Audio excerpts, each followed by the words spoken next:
Today's our topic is apostrophe. Apostrophe होता क्या है? Apostrophe is an important punctuation mark. Punctuation क्या होती है? जो comma, full stop, exclamation mark, question mark, ये सारे क्या हैं? Punctuation. और apostrophe भी उन्हीं का एक part है. अब apostrophe लगाने के कुछ rules हैं और apostrophe use कहाँ होता है? It is used for two important purposes. सबसे पहला पर्पस उसका है to show possession और ownership. Possession और ownership का मतलब होता है कि ये मेरी मिल्कियत है या कि ये चीज़ किसको बिलोंग करती है, इसको कहते हैं possession. अब जैसे कि एग्जांपल है ears of an elephant. अगर हम इसको apostrophe हमने डालना है और इसको शॉर्ट करना है तो हम कैसे इसको करेंगे? an elephant's ear. apostrophe आप देख रहे हैं elephant apostrophe s है तो it's an elephant's ear. अब apostrophe लगाने के बीच जो पहला जो है to show possession और ownership, इसमें भी कुछ रूल्स हैं कि हमने apostrophe कब और कहाँ लगाना है. जैसे कि A देख लें, apostrophe comes before s if the noun is singular. Noun क्या होता है? Name of a place, thing, animal or city or country. तो हम apostrophe हम s से पहले जब डालते हैं जबकि जो noun है वो क्या हो? Singular. जैसे कि आप देख सकते हैं for example I am shaking Asim's hand. Noun यहाँ इस एग्जाम्पल में नाउन क्या है? आसिम. आसिम जो है इट्स अ सिंगुलर नाउन क्योंकि सिर्फ आसिम है, आसिम एक इंसान है. तो इसलिए हमने जो एस है वो आसिम जो एस है हमने अपॉस्ट्रोफी एस से पहले लगाई है क्योंकि कि जो हमारा नाउन है it is a singular noun. अस्सलाम वालेकुम. Today's topic is common mix-up. It is a continuation of our previous chapter, chapter 6, apostrophe. Now our topic is its or its. एक its है apostrophe के साथ और एक its है simple. अब इनका full form क्या है its का? It has और it is.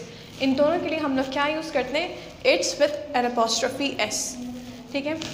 अब देखें for example it has का जब हम its लिखेंगे उसके example देखें आप. It's been a pleasure to meet you. आप इस तरह भी इसको कर सकते हैं It has been a pleasure to meet you. लेकिन इसको अगर हम apostrophe के साथ डालेंगे तो इस तरह लिखेंगे It's apostrophe s been a pleasure to meet you. अब it is का देख लें with apostrophe, इसकी भी example देखें It's a great day. इसको आप इस तरह भी लिख सकते हैं It is a great day. लेकिन अगर हम apostrophe के साथ लिखेंगे तो इस तरह हो जाएगा It apostrophe s is a good day. अब दूसरा है हमारा it's without an apostrophe. ये हम कब यूज़ करते हैं? It's is the possessive form of it. We use it when we want to show the ownership or relationship of something that has already been mentioned in our conversation. It's जो apostrophe के बगैर है वो हम जब use करते हैं जब हमने ownership show करनी हो या जो हमने बात करनी है वो already हो चुकी हो या लिखी हुई हो ऑलरेडी. जैसे कि एग्जांपल आप देख सकते हैं George bought a new car. Its colour is blue. George bought a new car मतलब वो लाया था कार और उसका कलर क्या है? ब्लू. हम अपॉस्ट्रोफी वाला एस नहीं डाल रहे, हम इट्स अपॉस्ट्रोफी के बगैर डाल रहे हैं क्योंकि इसमें हम क्या शो कर रहे हैं कि अब बॉट अ कार ओनरशिप, इसमें वो बताने के ओनरशिप किस तरह कि जॉर्ज क्या लाए हैं? एक कार लाए हैं और उसका कलर क्या है? ब्लू. इसलिए हम यहाँ इट्स डाल रहे हैं without an apostrophe. Now our next topic is whose and whose. अब इनका कॉन्ट्रैक्शन जो है, जैसे कि कॉन्ट्रैक्शन क्या होता है जब हम टू वर्ड्स को कंबाइन करते हैं. तो जैसे कि फर्स्ट है हु हैज़ का हम किस तरह लिख सकते हैं उसको? हुज भी, हु अपॉस्ट्रोफी एस, इसको इस तरह भी लिख सकते हैं. ठीक है. इसका एक एग्जांपल देख लें हुज गॉट माई पेंसिल. हम लोग इसको इस तरह भी लिख सकते हैं इस तरह भी लिख सकते थे who has got my pencil, और हम इसको इस तरह भी लिख सकते हैं जब अगर हम इन दोनों वर्ड्स को कंबाइन कर दें तो क्या हो जाएगा? Whose got my pencil. Meaning इन दोनों का सेम ही है. इसी तरह एक हुज हम इस्तेमाल करते हैं हु इज़ के लिए. आप एग्जाम्पल देखें हुज दैट टॉल गर्ल. हम इसकी जगह ये भी लिख सकते थे who is that tall girl.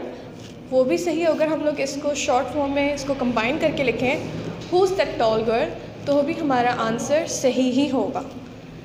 अच्छा, नेक्स्ट है हुज. हुज हम कब यूज़ करते हैं? ज़रा सुनिए. Whose is the possessive form of who. We use whose for people when we want to indicate a certain thing that belongs to them. whose हम कब यूज़ करते हैं? हम जब यूज़ करते हैं जब हम किसी चीज़ को मेंशन करें जो कि किसी और की चीज़ है, मेरी चीज़ नहीं है, वो आपकी चीज़ है जैसे, तब हम लोग क्या यूज़ करेंगे? whose. इसकी एग्जाम्पल देख लें, whose hat is that. अब हम यहाँ एक क्वेश्चन करें, whose hat is that. अब hat आपकी तो नहीं है ना मेरी है, हम पूछ रहे हैं कि किसकी है, क्योंकि hat किसी को बिलोंग करी है, इसलिए हम लोग क्या यूज़ करें? whose, HOSE, whose hat is that. एक और एग्जाम्पल देख लें, who's got my glasses. इसमें भी ग्लासेस मेरे नहीं है, मैं पूछ रही हूँ किसके हैं ग्लासेस. तो ये जो चीज़ है किसी की है, तो हम लोग क्या वहाँ यूज़ करेंगे? whose. Thank you.